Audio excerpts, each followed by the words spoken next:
प्यारे बच्चों नमस्कार। Welcome to Abhinav education point. प्यारे बच्चों, पिछली वीडियो में हम लोगों ने परसेंटेज के बेसिक कॉन्सेप्ट्स को क्लियर किया है। आज जैसे मैंने आपसे वादा किया था कि मैं परसेंटेज के सीरीज को लाऊंगा और बेसिक लेवल से लेकर के कम्पिटिटिव एग्ज़ाम तक को लेवल को क्लियर करेंगे, उसी में आज मैं आपके लिए पार्ट बी लाया हूँ, यानी कि second part of the percentage, जिसमें हम लोग कुछ ऐसे टॉपिक्स को क्लियर करेंगे जो कि किसी भी कम्पिटिटिव एग्ज़ाम यानी कि गवर्नमेंट जॉब एग्ज़ाम में बार बार पूछे जाते हैं, जैसे एसएससी, डीएसएसबी आदि में। जो आज का टॉपिक है बहुत महत्वपूर्ण होने वाला है। इसके भी हल करने के बेसिक कंसेप्ट से लेकर के हम एक शॉर्टकट मेथड को भी सीखेंगे, जिससे कि एग्ज़ाम में आसानी से सवाल को हल कर सकें। तो चलिए बच्चों, आज का जो टॉपिक है, आज के जो कुछ क्वेश्चंस हैं वो मैंने बोर्ड पे दे रखा है। आज मैं इन कॉन्सेप्ट्स को क्लियर करूँगा और मैं दावा करता हूँ अगर आपने ध्यान से देखा तो आपको ऐसे प्रश्न अगर आपके पेपर में आते हैं तो आपको कोई भी परेशानी नहीं होगी इसे हल करने में। तो चलिए हम लोग शुरू करते हैं। जैसे कि देखिए बच्चों, यहाँ पहला क्वेश्चन है, यदि एक भिन्न के अंश में 20% तथा हर में 25% की वृद्धि कर दी जाए तो इससे प्राप्त भिन्न 3/5 है। मूल भिन्न क्या है? तो क्वेश्चन समझिए पहले। अंश और हर, अंश और हर को हम भिन्न कहते हैं। अगर आपने भिन्न के चैप्टर को नहीं देखा है तो पिछले वीडियोस को जा करके देखिए, उसमें भिन्न को मैंने बढ़िया से कंसेप्ट तक को क्लियर किया हुआ है। आज इसमें भिन्न शब्द है, मतलब कि अंश बटे हर को भिन्न कहते हैं। अब देखिए क्वेश्चन क्या कह रहा है कि भिन्न के अंश में 20% तथा हर में 25% वृद्धि कर दिया जाए। अगर देखिए बच्चों, मैं भिन्न के रूप में x लेता हूँ और हर के रूप में y लेता हूँ, ठीक है, ये अपने आप में 100% होता है। कोई भी चीज़ें है वो हमेशा 100% में होता है। 20% अगर अंश में वृद्धि करेंगे तो बच्चों क्या आ जाएगा, ये 120, यानी कि 100 में ये पहले ही हमारे पास वैल्यू है। 20% 120 यानी 120x बटे, और 25% की हर में वृद्धि हो रही है तो 125y इक्वल टू में क्या आता है बच्चों, भिन्न कितना प्राप्त होगा हमें, 3/5। यानी कि वो हमसे पूछ रहे हैं कि मूल भिन्न क्या था, जिसमें कि 20% अंश में बढ़ाने पर और 25% हर में बढ़ाने पर अब हमारे पास रिजल्ट के रूप में 3/5 आ रहा है। तो जैसे देखिए बच्चों, इसको हम लोग जैसे इक्वल क्या है तो बैक्रॉस कर देंगे तो 120x into 5 equal to 125y into 3। तो देखिए बच्चों, x बटे y है ना, बराबर में क्या हो जाएगा बच्चों, 125 गुने 3 बटे में 120 गुने 5। अब काट देते हैं, देखिए 3 चौक 12 40 आएगा, 5 से 5 दूना 10, 5 पचे 25।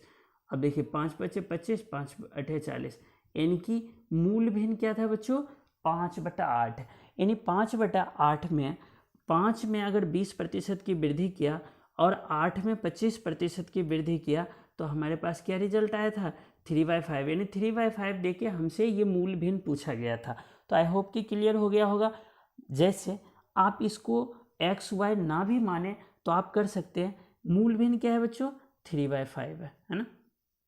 अब उसमें 20% वृद्धि हुई थी अंश में और हर में 25%। तो इसको अगर हम अपूर्ण में रखेंगे तो डायरेक्ट हम ना इसको रिवर्स कर सकते हैं, यानी कि 125 बटे 120। अब इसको कर दिए 3 चौके और 5 दूना 10, 5 पचे 25, 5 पचे 25, 5/8 आ गया रिजल्ट। यानी कि अगर शॉर्ट में हम क्वेश्चन को समझ रखें कि बेसिक कंसेप्ट के अनुसार ही कि 3/5 मूल भिन्न है, उसका ये कितना अधिक था, 25%, और हर कितना अधिक था, हर कितना था अधिक, 25% और अंश 20%। तो इसके अनुसार हम मूल भिन्न को फाइंड कर सकते हैं। अब इसी में मान लीजिए कि यदि एक भिन्न में अंश में मान लीजिए कि 15% की वृद्धि कर देते हैं और हर में कोई भी एग्जाम्पल लीजिए 15% की वृद्धि कर देते हैं इसमें प्लस, और हर में मान लीजिए 8% की कमी कर देते हैं, तो मूल भिन्न जो है ना बच्चों वो आ जाता है 15/16। कितना हो जाता है, 15/16। तो आप देखिए इसी तरीके से को हम फॉलो करेंगे। अगर मान लीजिए कि मूल भिन्न में x बटे y है, इसमें क्या कर रहे हैं, 15% वृद्धि कर रहे हैं, तो ओबियसली ये 115x हो जाएगा, और 8% की कमी कर रहे हैं तो 92y आएगा। और मूल भिन्न क्या बताया मैंने आपको बच्चों कि 15/16 हो जाता है, 15/16। ये देखिए सेकेंड क्वेश्चन मैंने यहाँ स्किप किया था, इसलिए किया था क्योंकि इसमें जो है एक अलग क्वेश्चन मैंने अपने आप से लिया है कि भाई 20%, ये RS अग्रवाल का 40 नंबर क्वेश्चन है। इसी में मैंने एक और क्वेश्चन बनाया है कि भाई अगर 15% वृद्धि और इसमें 8% की कमी कर दी जाए तो मूल भिन्न हमें इससे निकालना है। तो इसको भी हम बाय क्रॉस करेंगे तो क्या आएगा बच्चों, 16 गुने 115 x इक्वल टू 15 गुने 92y। अगर हम इसको x बटा y के रूप में देख रहे हैं तो क्या आएगा बच्चों, 15 गुने 92 अपॉन कितना, 16 गुने 115। इसको काट दीजिए, मान लीजिए 5 दूना 10, 5 तिया 15, 5 तिया 15, 23 से 4 बार में और 4 चौके 16। तो मूल भिन्न क्या आएगा बच्चों, 3/4।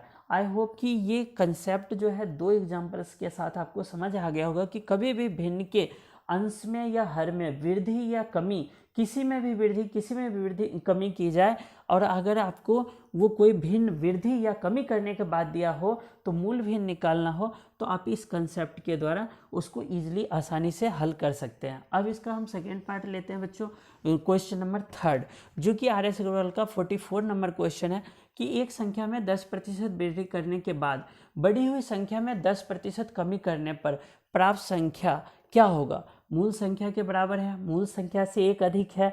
तो इस तरह के क्वेश्चंस आते हैं तो इसको हम जब हल करेंगे तो क्या करना होता है बच्चों, एक मान लीजिए कि कोई बेसिक वैल्यू 100, क्या है बच्चों 100। अगर एक संख्या में 10% की वृद्धि करते हैं तो देखिए 10% की वृद्धि करते हैं 110 हो जाएगा, क्लियर। अब कह रहे हैं कि बढ़ी हुई संख्या में 10% की कमी। अब इसकी बढ़ी हुई संख्या में 10% की कमी करेंगे तो मतलब कि इसका हम निकाल लेंगे 90%, यानी कि 10%। जैसे ये 110% हुआ तो ये 90 आ जाएगा, 0 0 0 0 11 99, यानी कि 99 आया। और पहले बेसिक वैल्यू क्या लिया था बच्चों, 100, मतलब क्या है 1% की कमी। क्या आएगा, मूल संख्या में 1% कम है, क्या रिजल्ट आएगा, मूल संख्या में 1, यानी कि कभी भी 10% वृद्धि 10% कमी, 20% वृद्धि 20% कमी, ऐसे ज़्यादातर क्वेश्चंस पूछे जाते हैं। तो उसमें क्या कीजिए, आपको घबराना नहीं, एक बेसिक वैल्यू ले लीजिए और उसके अनुसार हम आगे काम कर देंगे। अगर वृद्धि हो रहा है तो प्लस और अगर कमी हो रहा है तो माइनस, जितने प्रतिशत की कमी जितने प्रतिशत की वृद्धि। आई होप कि क्लियर हो गया होगा। चलिए एक और क्वेश्चन लेते हैं हम, 45 नंबर, ये भी RS अग्रवाल का ही क्वेश्चन है। एक पुस्तक के मूल्य में 25% कमी करने के बाद प्राप्त मूल्य में 20% वृद्धि करने पर मूल्य में शुद्ध परिवर्तन क्या आएगा। तो अब देखिए वही वैसा ही क्वेश्चन है कि मूल्य में 25% कमी, तो मतलब कि अगर मान लीजिए 100 है तो उसकी वैल्यू है 75%, यानी कि 25% कमी करने के बाद मूल्य में 20% फिर से वृद्धि कर दी गई है, यानी कि वृद्धि का मतलब हो गया 120, है ना। कमी का मतलब कि 100 में से माइनस और वृद्धि का मतलब 100 में प्लस, 120/100। अब इसको 100 से 100 कैंसिल कर लेंगे, 0 से 0 5 और यहाँ आएगा 6, 5 से काटेंगे 15 × 5 = 75, 15 × 6 = 90, यानी कि 90। पहले बेसिक वैल्यू क्या लिया था बच्चों, 100, अब आ गया 90, यानी कि कहने का मतलब 10% की कमी हो रही है। आंसर ऑप्शन क्या आएगा, 10% की कमी। आई होप कि ये दोनों कंसेप्ट भी क्लियर हो गया होगा। दो करके हमने एग्जांपल्स दिया है आपको क्लियर करने के लिए। चलिए अगला क्वेश्चन लेते हैं। क्वेश्चन है, यदि ए की आय बी की आय से 30% अधिक है तो बी की आय ए की आय से कितने प्रतिशत कम है। अब ध्यान से समझिएगा, ए की आय बी की आय से 30% अधिक है तो किसको माने हम, ए की या बी की, बी की, क्योंकि बी की आय से 30% अधिक है तो हम मानेंगे बी की आय। बी की आय मान लीजिए कि अगर 100 है ना, तो ए की आय क्या होगी, 30% अधिक है तो 130 होगी, है ना। तो अब कह रहे हैं कि बी की आय ए की आय से कितने प्रतिशत कम है। देखिए बी और ए के चक्कर में आप मत पड़िएगा, क्वेश्चन को घुमाने के लिए इस तरह की चीज़ें दिए जाते हैं। अब बी की आय देखिए यहाँ पर क्या है, ए और बी है, यहाँ रिवर्स कर दिया, बी और ए से कितना अधिक है तो हम बेसिक वैल्यू इसको लेंगे। क्यों, क्योंकि बी को ए से कंपेयर करना है। कितना अधिक है, 30 अधिक है, कितने पर, 130 पर। इसका परसेंटेज निकाल दीजिए, क्लियर हो जाएगा। देखिए 0 0 कैंसिल, ये तो परसेंटेज में कन्वर्ट हो जाएगा तो इसको कुछ नहीं करना है। 30/13 क्या है बच्चों, सॉरी 300/13। अब 300 को 13 से डिवाइड कर देते हैं, 13 दूना 26, 4 बचेगा 40 आ जाएगा, 13 दूना 26 फिर से आएगा, है ना, नहीं 13 तिया 39 आ जाएगा, 13 तिया 39, एक शेष बचा 1/13%, यानी कि 23 सही 1/13%। यदि ए की आय बी की आय से 30% से अधिक है तो बी की आय जो है ना ए से कितना कम है, 23 सही 1/13%। आई होप क्लियर हुआ होगा। ऐसे कई सम्स आते रहते हैं किसी वस्तु। अब चलिए अगला क्वेश्चन लेता हूं मैं। अगला क्वेश्चन है बच्चों कि किसी वस्तु के मूल्य में पहले 10% उसके बाद 20% की वृद्धि की गई, अंतिम बढ़ा हुआ मूल्य 33 है। क्या अंतिम बढ़ा हुआ मूल्य, ये ध्यान रखिएगा। कितने हैं बच्चों, 33। अब देखिए 33 वह वैल्यू है जब किसी वस्तु के मूल्य में 10% की उसके उपरांत 20% की वृद्धि। पहले 10% और फिर कितना है बच्चों 20%। हमें क्या चाहिए, प्रारंभिक मूल्य, मतलब 100% की वैल्यू चाहिए, प्रारंभिक 100। और ये कितना का है, पहले 110 का है और देन 100 की ही चाहिए, लेकिन वो 120 का है। आई होप क्लियर हुआ होगा कि 33 वह वैल्यू है जब 10% बढ़ के और 20% बढ़ के जब वैल्यू आया तब। तो हमें मूल चाहिए, तो मूल का मतलब 100 की वैल्यू चाहिए हमें। तो देखिए 0 0 0 0, ये 0 क्लियर हो गया। अब देखिए 11 तिया 33, 3 चौके 12, 4 से 25, यानी कि 25%। क्या बच्चों, सॉरी 25 रुपये, 25 रुपये जो है उसका प्रारंभिक मूल्य था। इसको अगर आप प्रूव भी करना चाहते हो तो इजीली प्रूव कर सकते हैं। 25 का पहले कितना प्रतिशत, 10% एक्स्ट्रा ले लीजिए। तो 10% का मतलब 25 का 2.5 हो जाएगा, तो 2.5 जोड़ देंगे तो 27.5 आ जाएगा, है ना। 27.5 का फिर 20% निकाल लीजिए, 20/100 यानी कि 1/5। 5 से इसको काटेंगे, 5 से 5 पचे 25, 5 पचे 25, तो इसमें 5.5 जोड़ दीजिए, 5 5 10, 7 5 12, 1 13, 2 1 3। देखिए 33 रुपये प्रूफ हो गया, है ना। कि अगर रिवर्स भी करते हैं तो आई होप कि ये सभी सम्स आपको क्लियर हो गया होगा।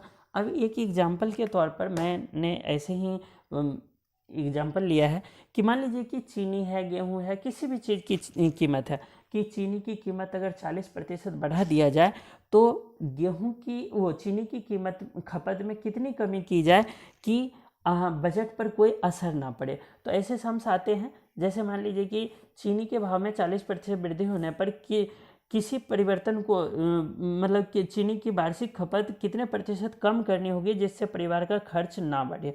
तो इसमें क्या है बच्चों की, जैसे मान लीजिए 100 रुपये में 100 किलो मिलता है, ठीक है, इस तरह से लीजिए तो कितना रुपये लग जाएगा, 4 0, 100 × 100।